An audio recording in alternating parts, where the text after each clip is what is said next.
In this video, we're going to continue from measurement applications and now look at control applications in computer science. So in the last video, for measurement applications, we looked at the role of sensors. In control applications, we look at the use of actuators. So actuators are a type of device controlled by a computer that can affect the real world. Actuators form the actual output mechanism of a computer control system and act on instructions from the computer or the microprocessor. An example might be an alarm going off because the temperature of a device has exceeded safety limits. The alarm is an actuator that has an effect on the real world, and they take a range of forms. So you can have light bulbs or LEDs, so you might have a light that pops on to do something. You might have a heater that increases the temperature. You might have an aircon or cooling unit to decrease the temperature, a motor to spin something around, a pump to push air or water around, or a buzzer, bell or siren to create noise.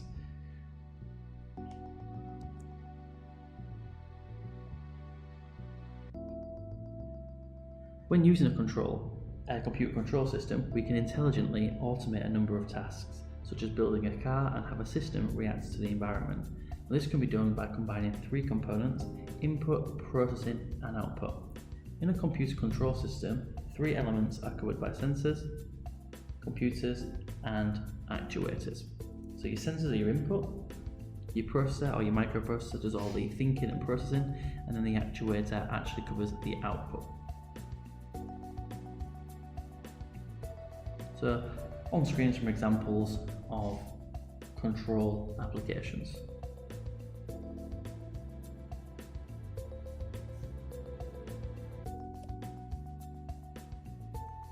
So the microprocessor actually has to make a decision. So at the heart of a computer control system is a computer or a microprocessor and the control application that it is running. In each system, a bunch of rules will be made. So these are usually like if statements. So if a temperature is more than 100 degrees, then sound an alarm and turn on the cooler.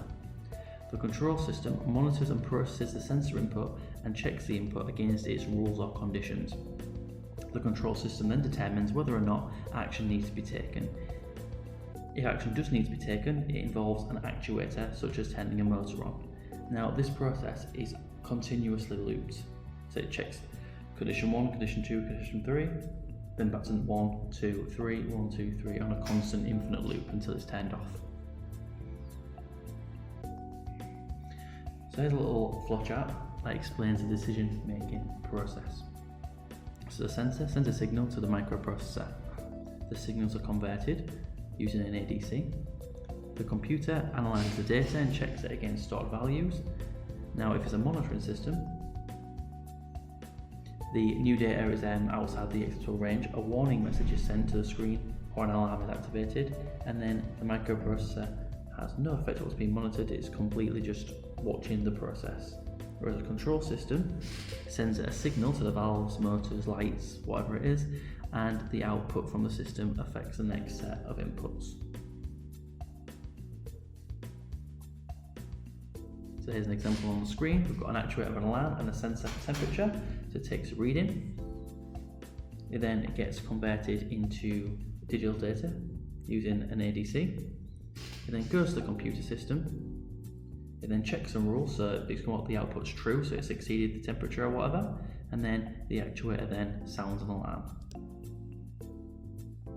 So we've got some example applications like washing machines, air conditioning units, microwaves that are programmable, central heating, alarm systems, factory production lines, traffic lights and so on. Now, a really popular thing in England at the moment is the Hive system from British Gas, and while there's that sort of links all these things together, the actual Hive thing is a networked control application which monitors your temperature and your lights and things like that, and will change them, turn them on, turn them up, turn them down based on conditions that you set through an application on your mobile phone.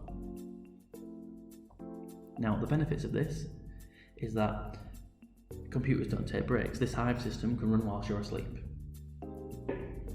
Computers don't need to be paid. Once you've paid for it, you've bought it, you've paid a one-off fee probably.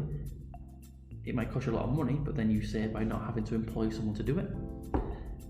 Computers can operate in conditions that would be hazardous to human health. So you think about nuclear power stations, you can't be in an area where the reactor is, but you might be able to put a sensor in there. and computers can control systems far more accurately and respond to changes far more quickly than a human could. So let's think about a computer-controlled greenhouse. So we're talking about a huge greenhouse that's got all these sensors and actuators and microprocessors to automatically manage your greenhouse. So you might have a light sensor to detect how much light the plants are getting, a temperature sensor to see how hot or cold it is, a moisture sensor to see how wet or dry the soil is. And then you might have actuators for lights to illuminate the plants, a heater to warm up the greenhouse, a water pump, and a motor to open up the window. So then you have a bunch of rules on the microprocessor, such as if it's dark, turn on the lights; if it's not dark, turn off the lights; if it's too cold, turn on the heater and use the motor to close the window; if it's too warm, turn off the heater and use the motor to open the window; if the soil's too dry, turn on the water pump; if it's too wet, turn off the water pump, then go back to step 1 and repeat. Now, if you're going to describe a control process, don't say things like the temperature sensor switches on the heater. Remember, a sensor doesn't do anything except for pass data to a computer. The computer then takes the actions and turns on or off the actuators. So again, a model answer like in the previous video. We put the sensor in place, depending on the scenario, it continuously checks the reading, it then is converted using an ADC, sent to a microprocessor, processes and compares to a preset value or range of values. Depending on the logic of the system, it can then trigger the microprocessor and send a signal to an actuator, and that signal may need to be converted from digital to analog using a DAC or a digital to analog converter. So we've got the greenhouse one, so we've got greenhouse lights, less than 20,000 lux equals lights on. So light sensor takes reading from the environment, the readings are converted from analog to digital with an ADC and are sent to the microprocessor. The microprocessor compares the value sent against the preset value of 20,000. If it's greater than or equal to 20,000, it will send a signal to a light and turn off. If the value is less than 20,000, it will send a signal to turn the light on. So something along those lines.